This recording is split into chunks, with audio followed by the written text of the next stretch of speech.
অলপ আজি মচুৰ দালিৰ লগত মাছ আৰু ভজা মাছৰ চাটনি বনালোঁ।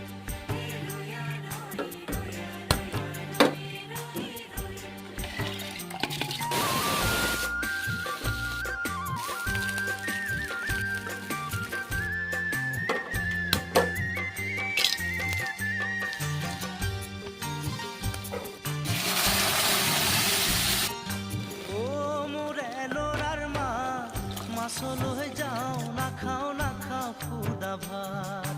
অ' মোৰ ল'ৰাৰ মাক মাছলৈ